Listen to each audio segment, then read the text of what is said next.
atong pagsulay. Kung giabot ka kabugnaw kalay, ang mga panalangin sa Diyos ipa, matingala ka kung mawala siya. Kung kita dunay pagtuo, buhaton ang labing maayo. Kay kung moabot hukom sa Ginoo, maluwas kita dili maimpuno.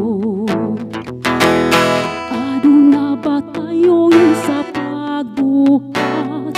Ang krus nang gipasan daw nga mabuhat. Mga manulunda kita gunitan, ug buligan nga to sa